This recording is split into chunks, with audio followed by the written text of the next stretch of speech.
Hello, good morning, and welcome to Morning Brew on Hughes of the World. Sorry about the delay there getting started. That thing where you plug in your stuff and your stuff don't work, and you're like, oh, okay. I'll just spend ages fiddling around, turning my camera off, turn it back on again, and eventually it'll work just by doing the same thing that you just did 100 times before. It then works. Anyway, so big shout out to One Angry Pagan in the chat. We've also got Simon Smith in there. We've got Martin Harrow. We've got Alexa. Thank you very much for hanging on for me there. Reverend Kathy as well. Peter paints a lot. Sarah Davis is in the chat. Hello, hello. Welcome to up near Loch Lomond in Scotland. How you all doing this morning? I like the background, says Graham Hallett. It is. It's very, very sweet out there. It's lovely. Although the loch is not as high as it should be. Apparently we've not been getting as much rain as usual. Does anyone know where that might be? Anyone got any ideas? I don't know. I'm trying to keep my voice down because I don't want to piss off my neighbours too much. But yeah, I've got a few things to go through today in the news. So let's get cracking. But before we start on that, I'm going to just set up a super chat goal of just 5 super chats over the next hour or so. And yeah, if we get them in, we will have confetti, and Diz will be dead happy. Is Diz in the chat? Let me just check. Let me just check 1 second. If you're there, Diz, give us a wave. No, I don't think Diz is in the chat. Oh no, Diz, where are you? But yeah, if Diz decides to come back into the chat, big shout out to her. There you go. So yeah, Black Dot says Burnham has allowed RAF bases to be used by the USA and appointed a transphobe anus to the House of Lords. Yes, and Ross and Anas Sarwar, the former leader of Scottish Labour, is going to be working in. Where's he been put into?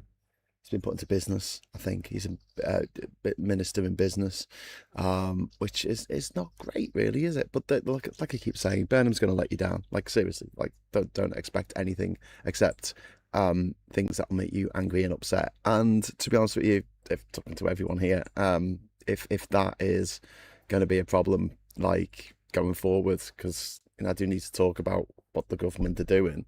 But if it's just going to upset you, then I would suggest maybe just kind of taking a step back a little bit for your own mental health, for your own well-being. I know there's a few people on this channel who have already done that because of various things, not necessarily to do with transphobia, but with other issues going on around the world and in the UK.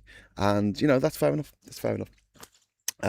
Your health has to come first, and if this stuff is actively putting you in a bad mood every day, my advice would just be try and get away from it, as I would love to do. I'd love to have a week off. God, imagine that. Imagine like a week off. What would that be like? I've kind of forgotten. Anyway, I've been doing this for like 4 years now. Jesus Christ. Anyway, so yeah, we're talking about festival bus fares, which is big for me because obviously I'm a big fan of public transport. Every pound that is invested in public transport gains £10 back for the economy. So you want to put money into it. Now, Andy Burnham's announced that a single bus journey in England will be capped at £2 from January next year. The present cap of £3 will remain until the end of 2026. The measure doesn't apply to London because they've got their own thing going on, and they always have done. That's why the trains and buses and ferries and trams and unicycles and deck chairs and cable cars and all of their stuff that they do down in London, they get a free pass. The rest of us don't. We've got to get a bus pass that we had to pay a lot of money for, and then wait 7 weeks for an actual bus to turn up. It is very frustrating because there's an entire generation of people who have grown up thinking that this is normal for buses to be this expensive and this shit. But I have to tell you, in most of the places around the world, public transport is either shit and cheap or good and cheap. We're the only place that has a system that is both expensive and shit. So, well, apart from America, of course, for obvious reasons, but at least they have, what are they called? Those buses, the yellow buses, the yellow buses. Um, Liam says, whether we like it or not, the world's unfortunately took a step back from the 90s. We will get there eventually, but right now, keep the heads down and fight the good fight in our own ways. Yeah, yeah, Liam, I couldn't agree more. Um, as one of his constituents, I hold out more hopes. He's done well around here for decades, but that's my personal experience, and I don't know the struggles of others. Well, yeah, I mean, this is what I'm saying. Like, it, it, for us, we can obviously sit here and go, like, we need this done, we need this done, we need this done. But the reality is that even if we were in a position to make things happen, we might not be able to do it for various reasons that we haven't even thought of, or I haven't even thought of. But I've got to say about this £2 cap. If someone wants to rewind to my video that I did with Phil, I think, yeah, Phil Morehouse, back just after the first Reeves budget, when she said that she was going to, I think the buses were capped at £2.50. She moved up the cap to £2.50 instead of just keeping it at £2. But I remember at the time saying, bad move. That's going to be something that impacts people every single day. And Phil, because Phil lives in Phil world and doesn't actually get the bus, goes, oh no, people don't get the bus, they don't notice. I'm like, yes, they do. Yes, they definitely, that's something that they notice. People notice. And it'll be something that you'll notice every day and go, oh, good, the fare's capped at £2. That's a good thing that Labour did. But yeah, so I thought it was important. I thought it was something day to day that you would see. It would be a big win for not much money, comparatively. And yeah, so Burnham's gone ahead and done it, which is exactly what I wanted him to do. So yeah, there was a £2 cap in Manchester, or there's a £2 cap in Manchester on the B network, and that's going to be spread out to the whole country, which is something that we predicted would probably happen with Burnham getting into number 10.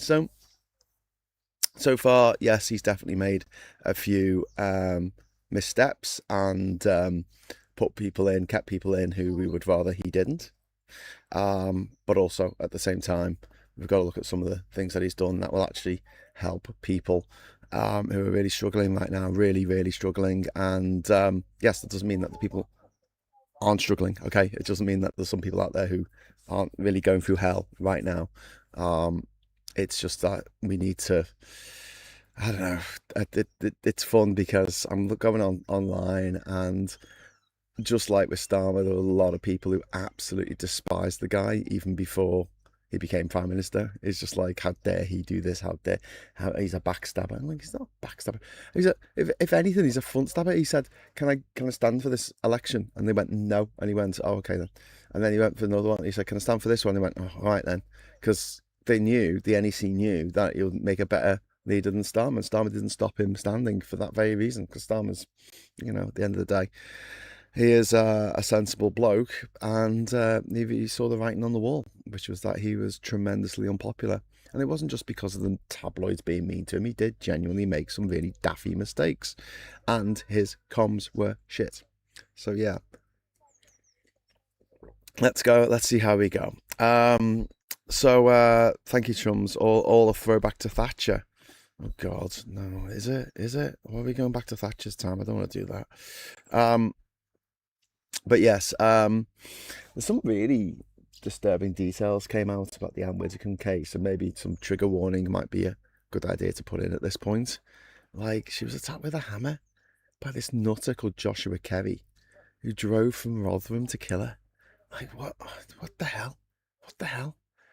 And I guess there's a lot of us who were like, relieved they didn't turn out to be black or Asian or Muslim or trans. But I mean, he is obviously someone who's doesn't like reform, doesn't like Widdecombe, clearly. I just fear us all getting painted by the same brush whenever anything like this happens. If he hadn't been white, God, we would never have heard the end of it from the Faragists. Yeah. he left with her wallet, and he asked about her bank cards, and she but, to make it look like a robbery, but he drove from Rotherham. The whole thing is just horrific, really, really horrific. So I don't think I covered this yesterday. Did they announce the VAT drop yesterday before I did my? I can't even remember now. It's all blurring into one. But VAT on household energy, electricity is dropping from 5% to 0. I think I covered this yesterday. The Treasury estimates this will be £45 per year, but saving for a household, for a general household. And, that's all right. And they're going to get rid of the digital ID scheme. Oh, yeah, we did talk about this because I talked about, what's his name? What's his chops? Darren Jones, who had a pop at the government. I think he tweeted to say, "I'm going to the pub," and then hours later, like 5 in the morning or something, he's probably still up drinking. He was like, "What are they talking about? This is unfunded." What? Sorry, what? What was unfunded? The digital ID scheme. It was unfunded at this point after you've been in charge for 2 years. Okay, so that's a bit weird. So yeah, and like we mentioned earlier, Black Dot pointed out, Anas Sarwar is expected to leave Scottish Labour, the leadership of Scottish Labour. He's been the leader there since February 2021. He was the first major politician in Labour to actually stand up and say, "I really don't like Starmer," and saying that he should step down. But his departure will trigger a party leadership election, a contest ahead of the next Holyrood election. Also, he is not an MP, so to bring him into cabinet, he needs to be made a lord, which they can do. I mean, that's a mechanism they can do for doing that. Or what he really should do is win a seat as an MP beyond the limited period.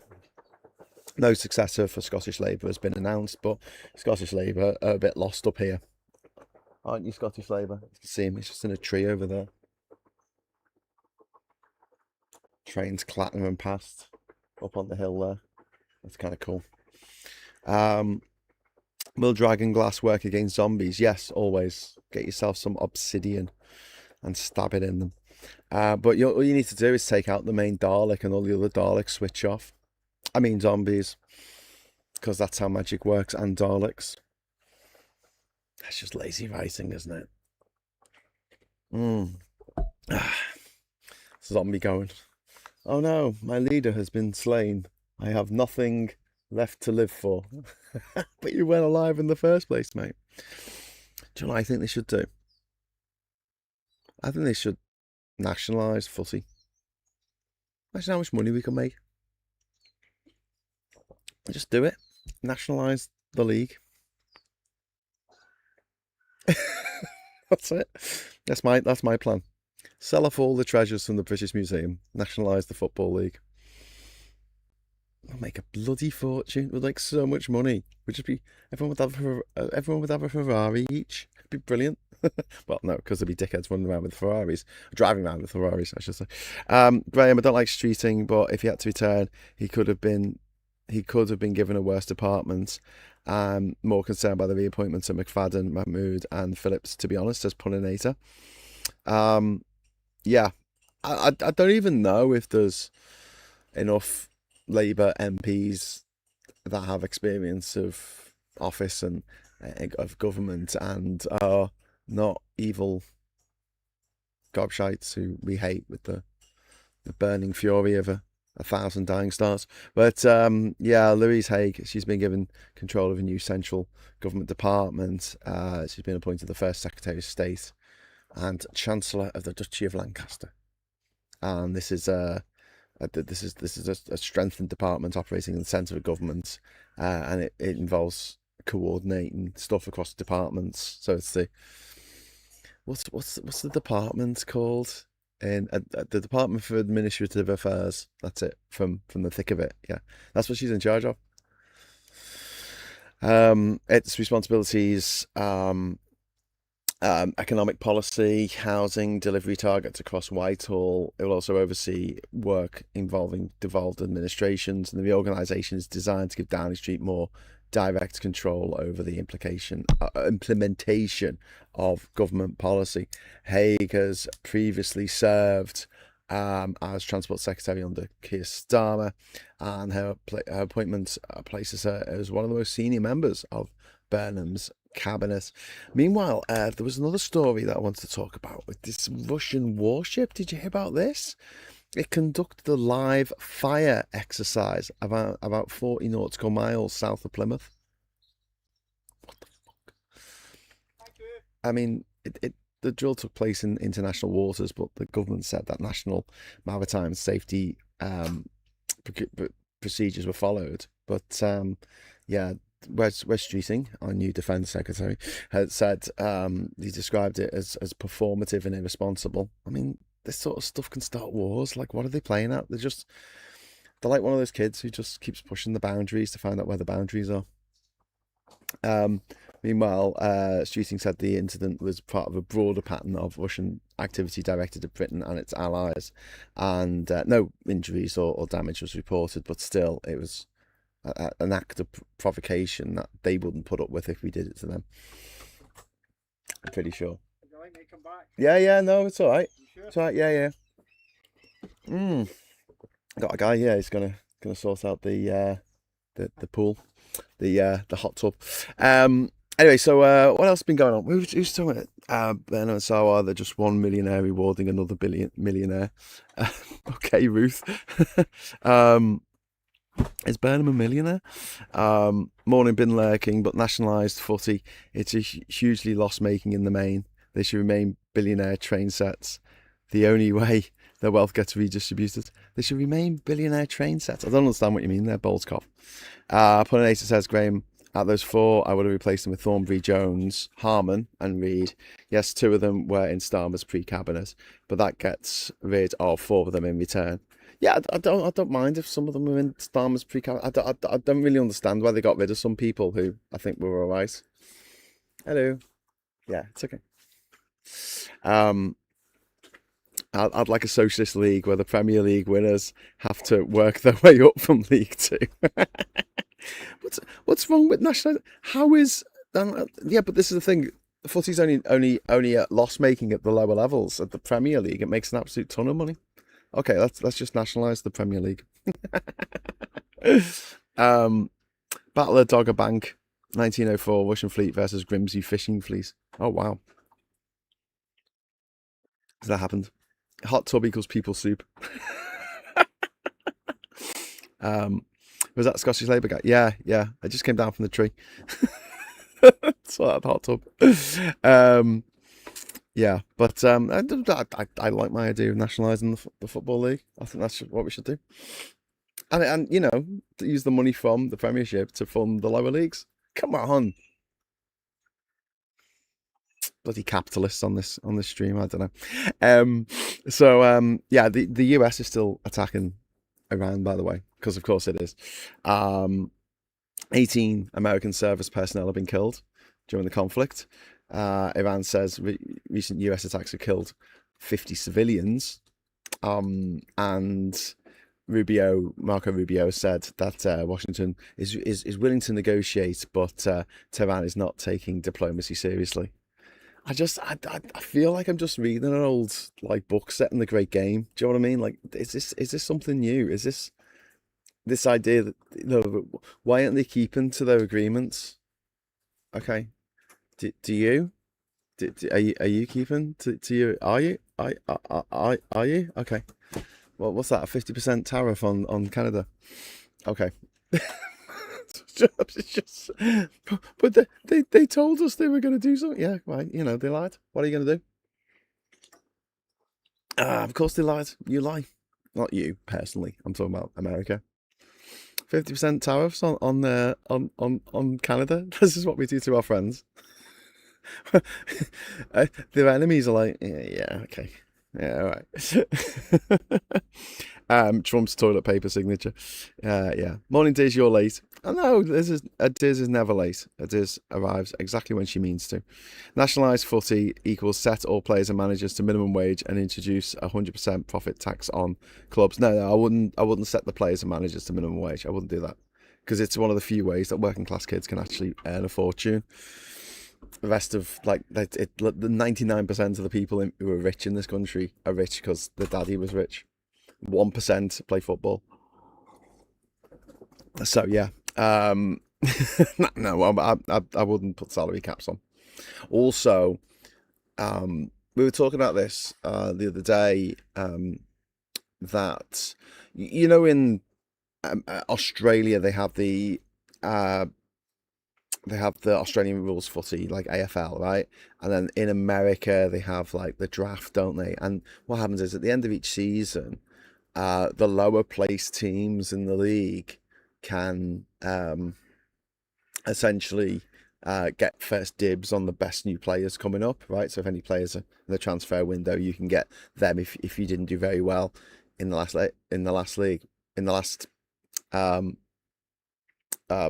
sesh of what's the bloody the last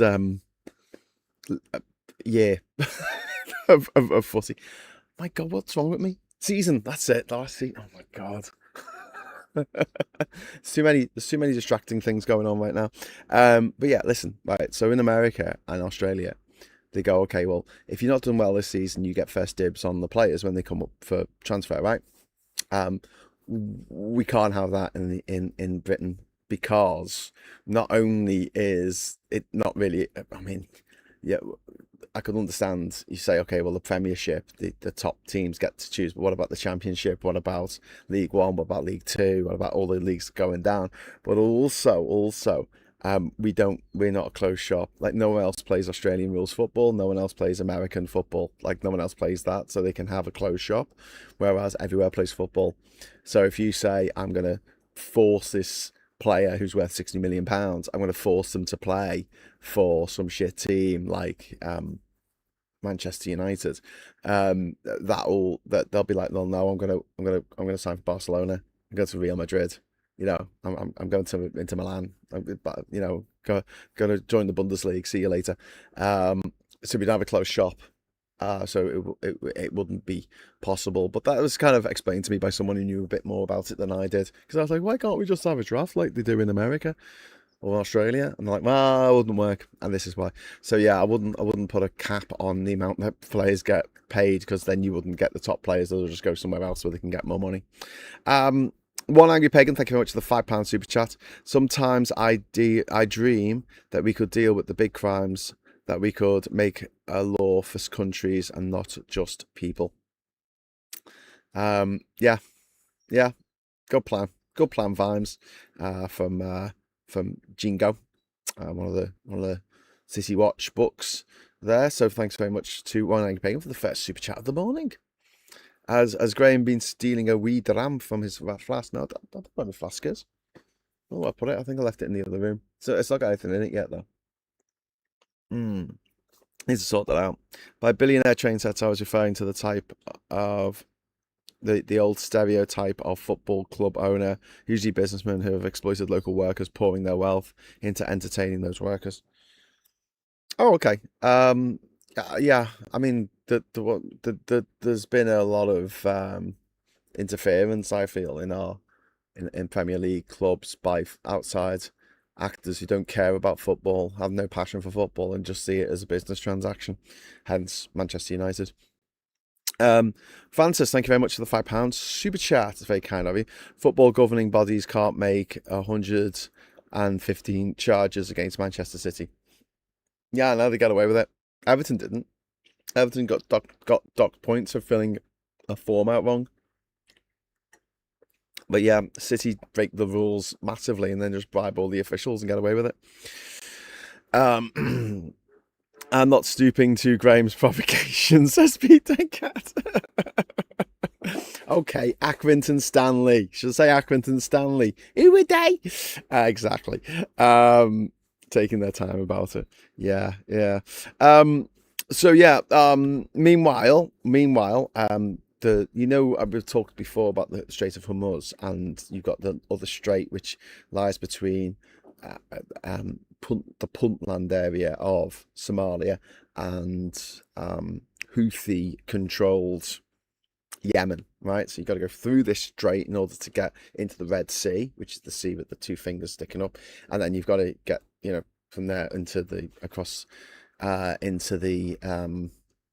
Suez Canal.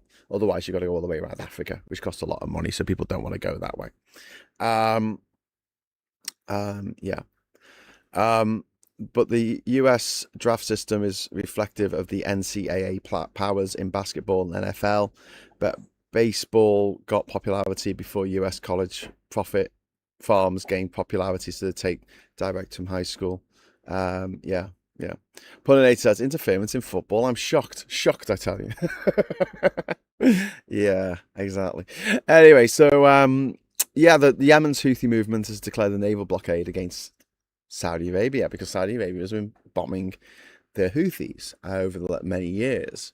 This doesn't get mentioned much in mainstream media because we're too busy concentrating on other parts of the world where things are kicking off. But this has been happening for years now. Houthis are majority Shiite. They're not Sunni Muslims like what they are in Saudi majority. And the Houthis, like Hamas and Hezbollah, and are all being supported in some way by the what are they called, the Iranians. That's it. The Iranians who want to sort of mess things up for Saudi Arabia because they really hate Saudi Arabia. And this hatred has been going on for years and years and years. It dates back to, I think, was it the Prophet Muhammad? I think there's one of the sects, they thought that Muhammad's uncle was the natural successor to being in charge of Islam, and then the other group think that it was his 12th wife, Aisha or someone, and so that split in the church happened hundreds and hundreds of years ago, 1200 years ago also.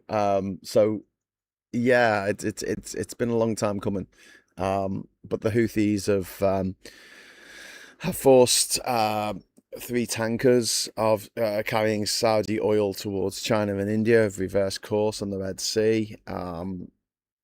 They headed north towards the Suez Canal rather than continuing past Yemen, so it looks like they'll be taking the long route round Africa to get to where they need to go, which isn't great for the environment, I have to say. Saudi Arabia has promised to protect its commercial shipping and respond to the attacks. Yeah, it's another bit of geography. What can you do? It is geography. It's geography. One Angry Pagan, thank you very much for another Vimes comment here. Thank you very much for that. It's very nice of you to drop a super chat in.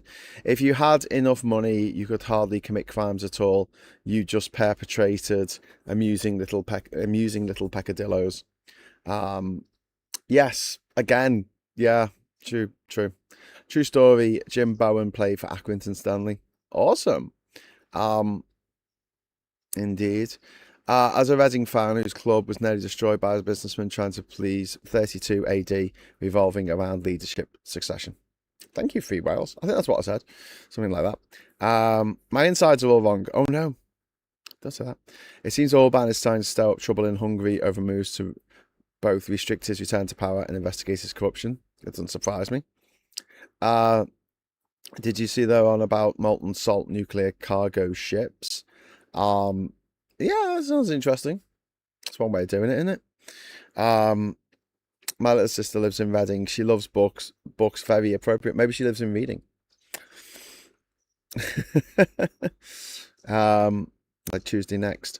I saw a Pathé newsreel, some character in the 1950s playing darts with 6-inch nails, and he was really good. Buffering a little. Oh no. Oh God, we're dropping frames. Like a right old bastard. Sorry about that. Just 1 second. Just 1 second. No, there's literally nothing I can do about it. Oh, bollocks. Just 1 second. I will leave you with this beautiful view of a loch. I'll be back in a moment, okay?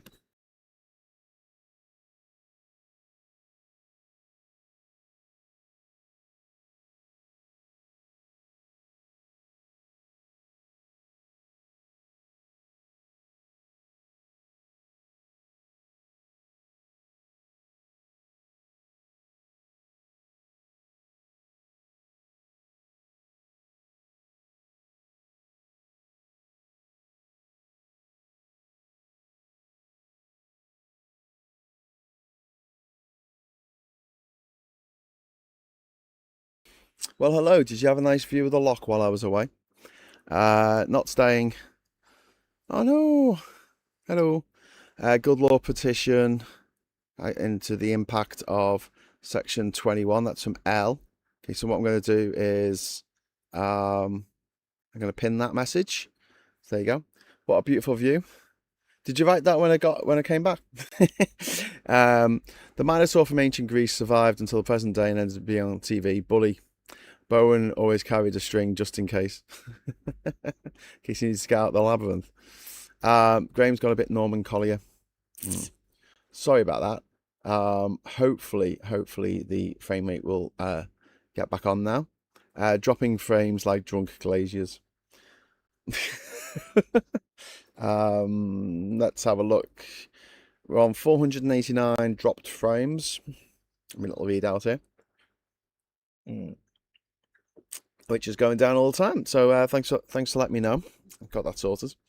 So yeah, there's also there's been an attack by the Russians on the Ukrainian city of Zaporizhia overnight, which killed at least 3 people. More than a dozen others were injured. 2 of those killed were in their 60s. A third was 49 years old. Emergency workers extinguished the fire and searched the damaged buildings. These weapons can be released from aircraft operating beyond the immediate front line. And Moscow denies targeting civilians.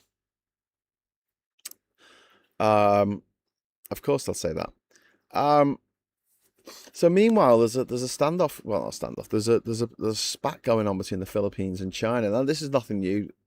The Spratly Islands, I think they're called. There's these little islands in the South China Sea that's claimed by like 7 different nations, and China is one of them, obviously, but also the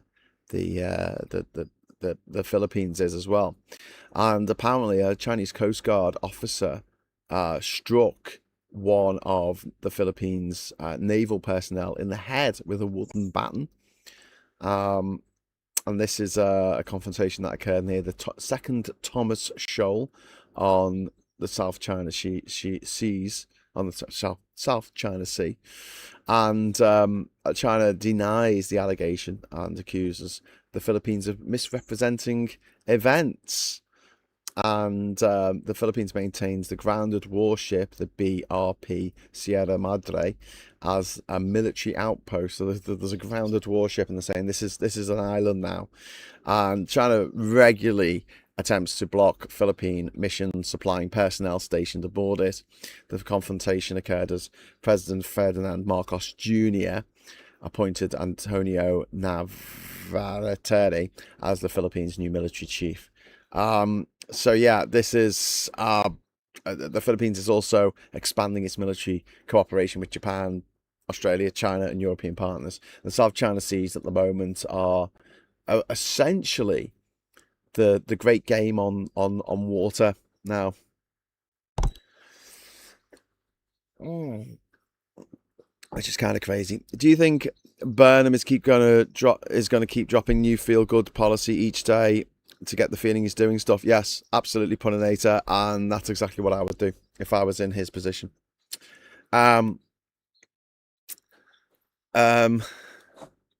Sarah Davis, couldn't sleep last night to watch your Guinness Book of Record interview.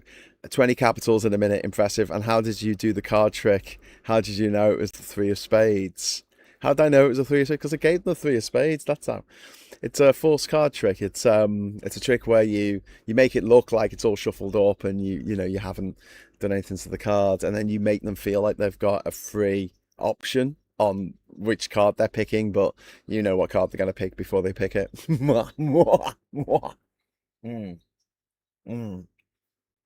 But yeah, a good way of getting a free drink while you travel around the world. The Spratly thing sounds like the War of Jenkins' ear, says Andy. Yeah. It's not a bad tactic. I think Andy saying that's not a bad tactic. Yes, it's not a bad. Are you watching, Andy? It's not a bad tactic at all. It's what I would do. No, this job would be so much easier. I mean, maybe I should write to Andy Burnham and say, "Can you make my life easier? Even if you don't care about trans people, what about me? What about me, eh? I had to sit here every day and go, here's what they've done, and everyone's just going to be go, yeah, but like they're banning women from using the women's toilets. Yeah, they are. They're literally banning women from using the women's toilets if they don't look womanly enough, and that is completely subjective. So anyone can make up their own rules, and then they can go and complain to the management, the staff at the cafe that they're at, and say there's someone who just pissed in the toilet and they shouldn't have done, and then that person will sue the cafe into oblivion, and then the cafe won't be there anymore. Times that by 10,000 cafes across the whole of the UK. Mm. And we've got the future that transphobes want. The Great Game on Ice has already happened. That's true. The Great Game on Ice. That sounds like a great name for a film, doesn't it? Or a TV show. The Great Game. ... On Ice! Exclamation mark. The War of Jenkins Ear should be a film.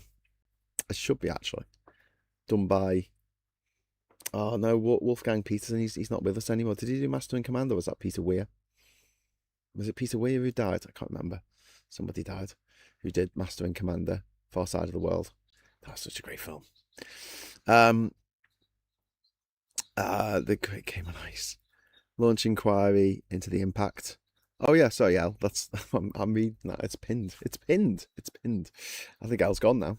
Come back, Al. I didn't mean what I said. Meanwhile, the US House of Representatives has approved temporary legislation to fund federal agencies. The bill passed 220 votes to 205. It would maintain existing spending levels until the 4th of December.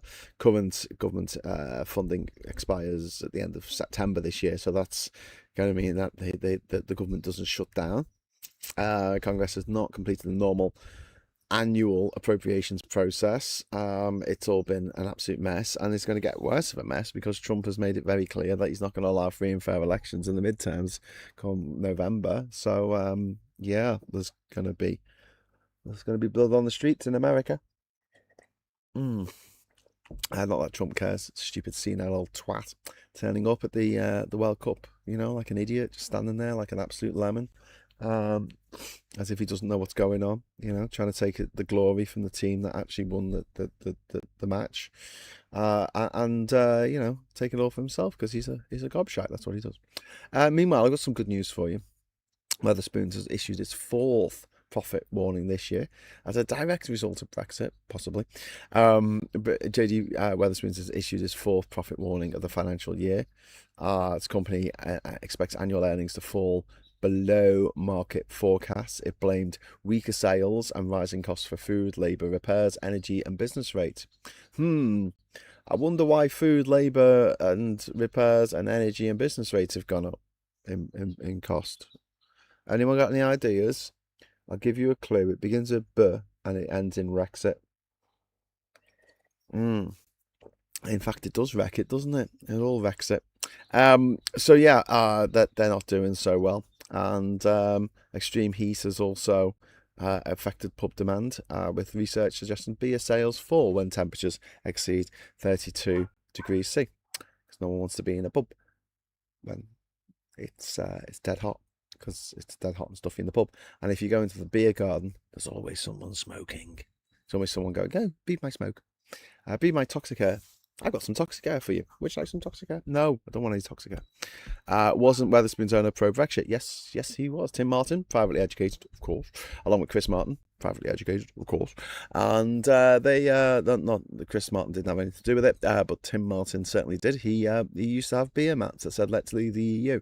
If you went into one of his pubs, one of his soulless pubs, it's old people's homes, for people who are still a little bit mobile.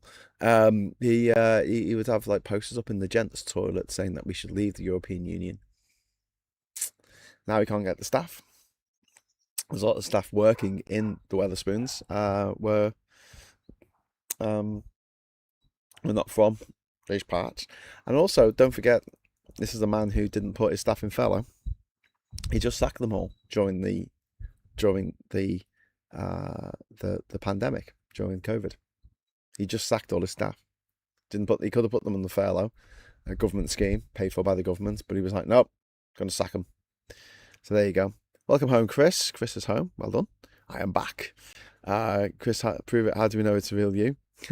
Bolscott said, I listened to an interview yesterday with Seb Coe yesterday. Privately educated, of course. And he was very clever splitting sporting integrity with liberal society when it comes to trans, says Bolscott. Yeah. I mean, that's why suddenly all these people who've never watched women's sports in their lives suddenly become very passionate about it. And the fairness in women's sports. Is it me, or does the American political system look like someone trying to push a bike backwards? Yes. How are you supposed to afford £1,000 a month rent on minimum wages? Well, exactly. Yeah, you can't, because the minimum wage is £1,000 a month. I got no money for anything else. Lawrence Fox has been charged with upskirting. Oh, good. I hope he goes to jail forever. I hope bad things happen to him. Brexit sounds like the noise of a painful bowel movement. Martin, I wish I was home. Currently waiting for the bus home. Pretty, it's a medical term, massive constipation, and the result of what it does to your bumhole, Brexit. Pagan, I need a smile bringing to my face. Oh, that's nice. Government petition. Oh, stop saying government petition, Graham. It's because it's locked at the bottom. So start trying to read it and go, hang on. No. Oh, you read that one. Guess who's back, says Wangy Pagan. Guess who's back? Shady's back. Andy Burnham is back as an MP. He's only been back a week, and he's already Prime Minister. How'd that work? I like people talking about Andy Burnham going, oh, he hasn't, he hasn't won anything. I'm like, he won in Makerfield. And like, that's all I gotta say about that. Like, I couldn't win in Makerfield. None of you watching this could have won in Makerfield standing for Labour or any other party. Unless you stood for reform, you wouldn't win. And if he's going to be the person to keep refuck out of office, then good. And obviously we do have other issues to be getting on with as well at the same time. But the big issue for the country is stopping refuck getting in, because refuck want to destroy the country. That's what they want to do. They want to asset strip the nation, sell it for spare parts. I've not been to Wetherspoons since 2016. It's always funny when Brexiters find out and argue. I'm just like, so you don't want the market to decide which business to thrive or not? Well, exactly. All these free marketeers are all very free until it comes to, I don't know, government subsidies, a bit of government funding, and then they're like, oh, hang on, no, that's all right. So what, should we keep these oil fields going, even though, we're not going to make any money out of it? But there is an argument that Andy Burnham should have been given a bit more time to prepare before becoming PM, because otherwise the lobbyists get in, don't they, before everyone else. The fascists are screaming for a general election, but they didn't when Bojo was sacked. Yeah, it's funny that, isn't it? Who elected Nigel Farage to be leader of Refug? Was there an election for that? No. All right. They're not going to get an election. I mean, depending on how successful Burnham is, he might go a little bit early. At 2028, the earliest. He won't do an election next year, I do not think. All right, prove me wrong, but unless he suddenly starts having, poll ratings in the 50%, he's not going to go for it. He will probably go for it early, and the reason why I say we'll probably go for it early is just simply that he needs his own mandates. So things that we would like to see, but that he'd like to see as well, like stuff like proportional representation, he needs a mandate to do that. And we keep talking about this, but as much as I'd like to see a restructuring of the electoral system, that's not what was promised in the Labour Party manifesto of 2024. And so the mechanism here is it can go to the House of Lords. The House of Lords will turn it down, they'll knock it back, they'll add loads of amendments, it'll run out of time, whatever. And because it's not in the manifesto, this is the mechanism. Because it's not in the manifesto, it means that the House of Commons can't enact the Parliament Act of 1911. It can only do that if they've promised to do something, and they're like, the Lord is stopping us doing this thing that we promised that we were going to do. So he has to make it explicit. So it will be the next election. I know that upsets some people, and they want the election now, or they want proportional representation now, but it doesn't work like that. Sorry, wish it did, but yeah, it doesn't. Just checked. The minimum wage is £12.72 an hour, so that's based on a 37.5 hour week. The monthly salary is £2,000 before tax and insurance. Yeah. You're not gonna have much left over, are you? If you're paying £1,000 of that, over 50% after tax, you're gonna have 50% of your take-home pay going to a landlord who already has a house. He might go next year if Labour keeps polling up. And Farage's finance keep him crashing down. No, I don't think he will, Puninator, and I'll tell you why. Because no matter what happens, he's going to lose seats. He's going to lose seats. I think the rest of the party will be like, no. I mean, they've got 403 MPs right now. They're riding high. They're not going to get that again. They're not going to get that. It's a law of diminishing returns. It's like, how many people go and see a sequel of a movie if it's not as good as what they thought it was going to be. The law of diminishing returns. So yeah, I don't think he'll go next year. I mean, Puninator, if he does, I'll be the first to say I was wrong. But I think it's highly unlikely, because what he's going to do is not going to be that popular. Like, people who hate him already aren't going to stop hating him. They'll just find other reasons to hate him. And one of the things that they love doing with Starmer, the people who hated him from the get-go, was, like, even when Starmer did something good, like recognising Palestine as a state, or getting rid of the two-child benefit cap, they'll say, oh, but you should have done this last week. You should have done this last year. You should have done this 3 years ago before you were Prime Minister. And it's like, they were very explicit in the manifesto that they were going to get rid of the two-child benefit cap, but they were going to wait until they knew that they could afford to do so, because obviously doing that you got to shuffle some money around.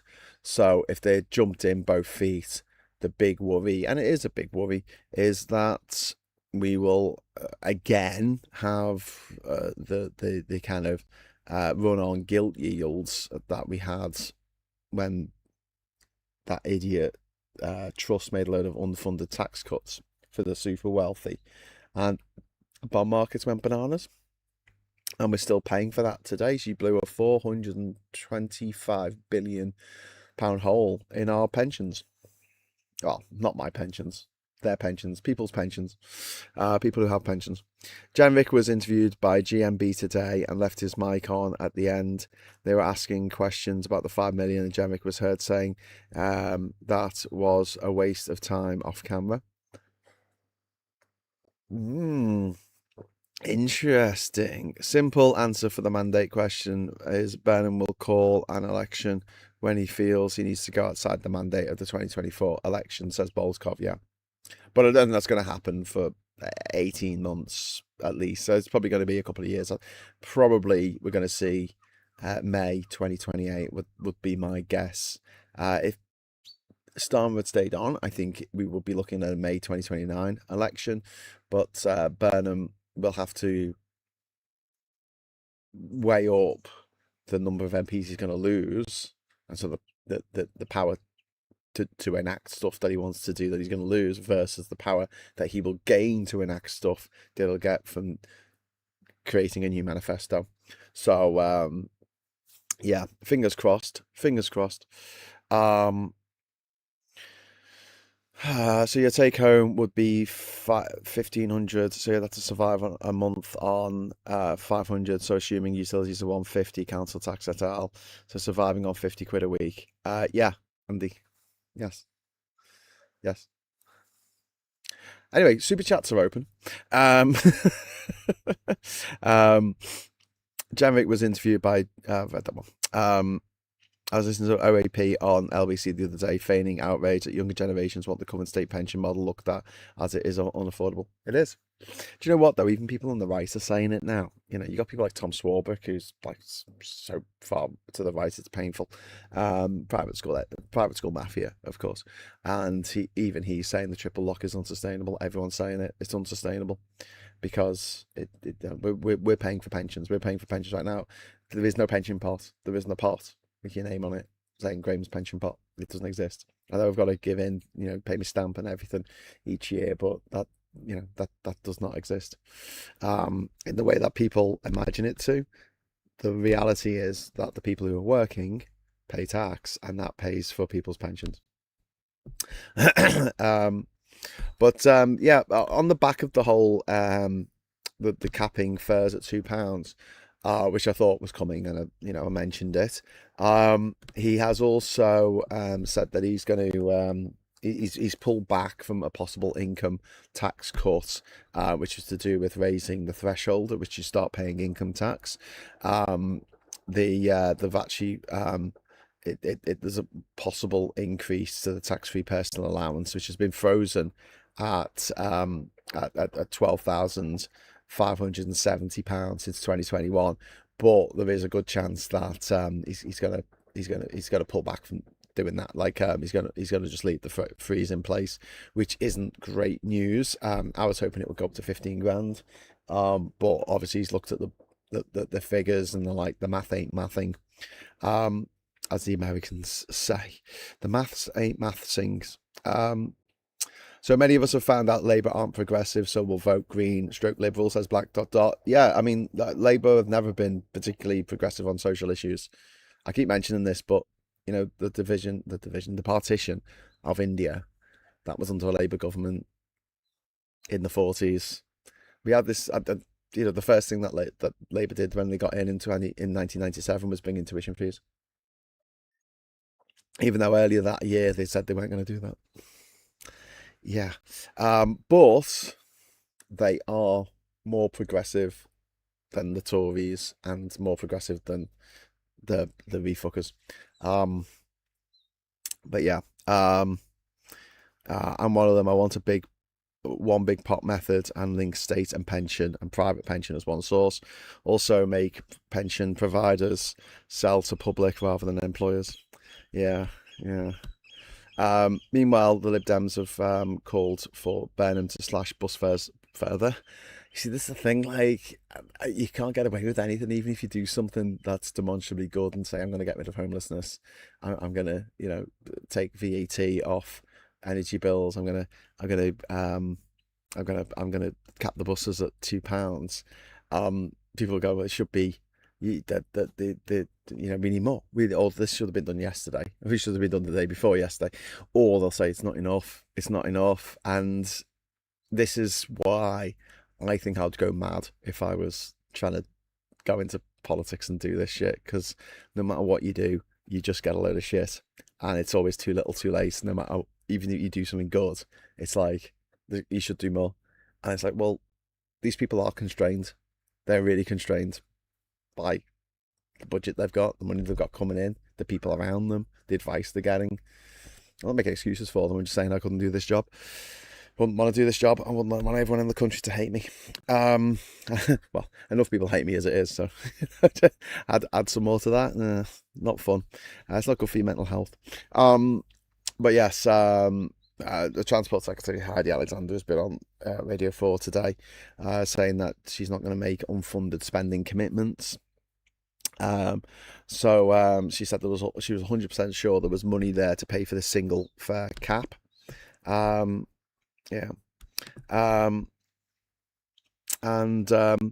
Social and economic policy needs to be divided. I, for example, am socially liberal, and economically I favour redistributive measures. But I mean that's, isn't it, they have the compass points, don't they, or something, and you say whether you're socially progressive and whether you are economically progressive is not quite the same thing, is it? What has annoyed me is the likes of Darren Jones coming out against VAT cut on energy bills. Yeah, yeah. My mum's in the chat. Hi, mum. Hello. How you doing? I'm on holiday.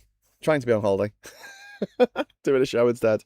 Right. So I'm gonna have to go soon because I think everyone wants to get into the hot tub, and it's over there. You won't, you can't see them, but I mean, it's a bit it's a bit like, oh, should we sit in silence in the hot tub? That doesn't sound like fun. So I am gonna have to go soon. But I normally do the papers. But today every single newspaper front page is about Anne Widdecombe's murder, and it's all a bit grim, and it's all a bit samey. So I'm not gonna cover that this morning because it's quite triggering. I mean, it's really horrible, and I didn't like her, really didn't like Anne Widdecombe, but no one deserves to be killed in that way. And the guy who did it, I just think, what a tit, what an absolute gobshite. I mean, just lock him away. Oh, why'd you go and kill an old lady? An old lady? Why? I mean, just if you really, really hate someone who's dead old, just don't worry. It'll happen. They're dead old. What? Anyway, yeah. So UK inflation it's fallen to 2.6%, which is a lift for Andy Burnham. Fuel and food prices have dropped. This is not Andy Burnham's doing in any way, shape, or form, but he'll take the credit, I'm sure. And Andy Burnham is urging the cabinet to examine all possible ways to tackle the cost of living crisis, and Starmer allies are accusing Burnham of a hint of retribution after his reshuffle of the cabinet, and there's a new department, which is the Office of Prime Minister and Cabinet. This is what I mentioned earlier about being run by Louise Haigh, and it will oversee both number 10 in London and in Manchester, because they're moving up there. Yeah. When it comes to Darren Jones, I do think his comments are about creating separation from Burnham to regain his select committee stature. Yeah, but I mean, what, straight away? Burnham hadn't even been in place for 24 hours and we get sniping from people within Labour. It's like, I don't know. It's like, why would you score a goal for the other team? Go and join the other team. It's fine. You can do that. You can cross the floor if you want. Go and join the Tories or something if you want to play for another team, but don't score goals for another team. The reports that murderers will be released under early release schemes. This is not true, as it applies to determinate sentences only. Yeah, they were talking about murderers and paedophiles getting out early, and I don't think that's true. Scaremongering by the MSM, yeah.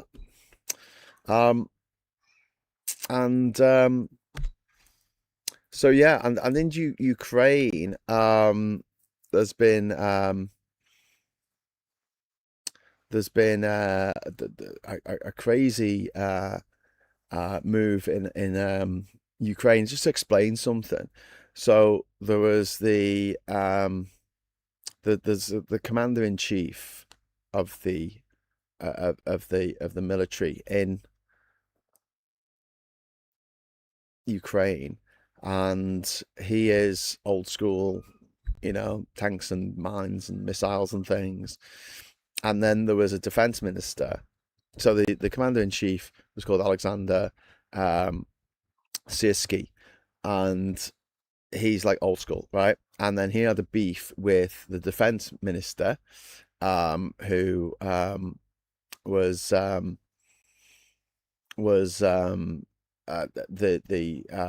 defense minister was a young guy who understood the importance of like drone warfare and was looking for new tech to defeat the Russians and clever ways of doing it.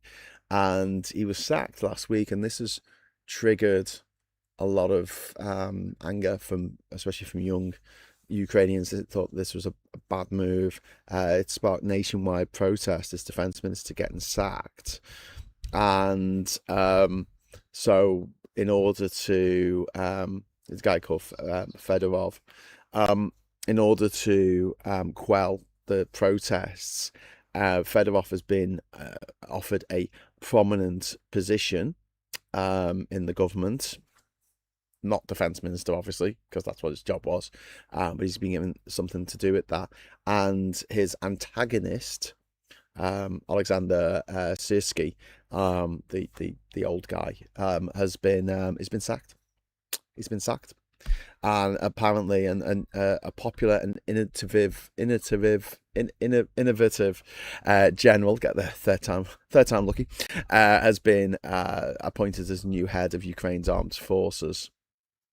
And Zelensky said he was bringing Fedorov back into government after his removal as defense minister prompted thousands of people to demonstrate in Kyiv and Ukrainian cities in one of the biggest political crises since the invasion of Ukraine in well, the full-scale invasion of Ukraine in 2022.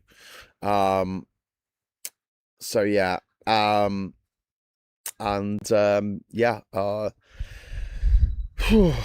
so yeah, it's again the power of the people. The people stood up and said we don't want this to happen, and Volodymyr Zelensky said okay.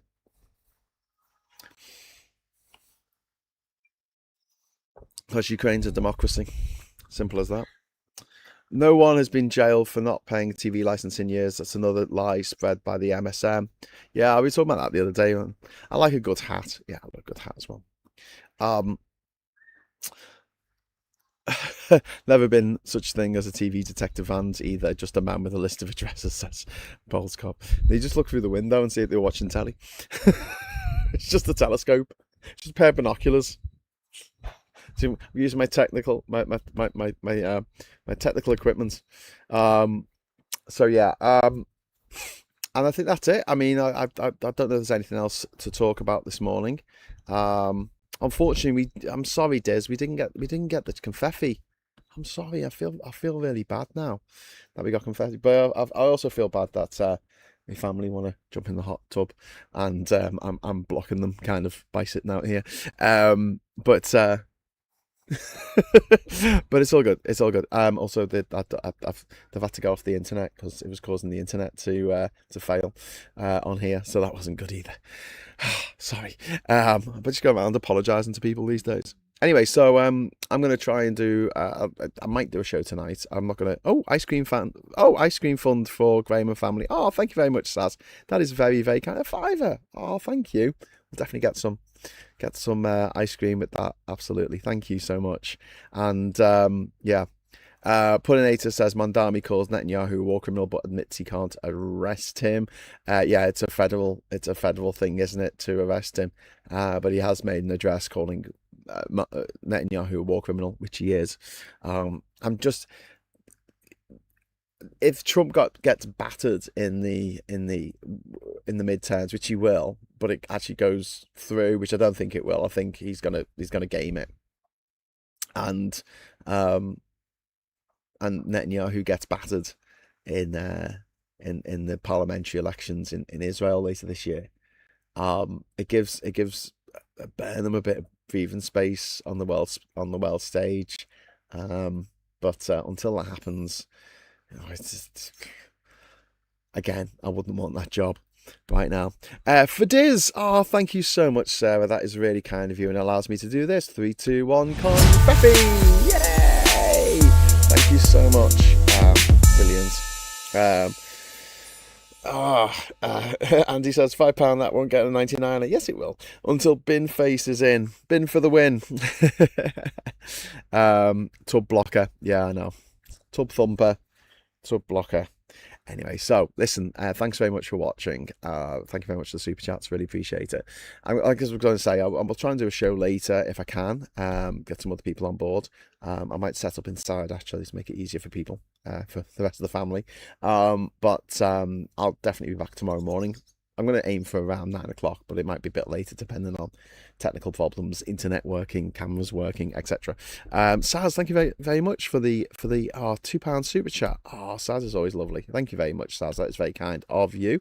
So yeah, if you want to subscribe to the channel, that would be Awesome. Thanks very much for the super chat, Saz. And you know, just cause I'm feeling frisky, this is for you, Saz. This is just for you.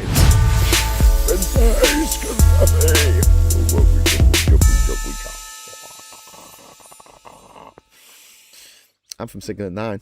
Watched Elio last night, or Elio. It's really good. It's really good. You should watch it. Anyway, have a great day. Until next time, hello, good evening, welcome, and goodbye.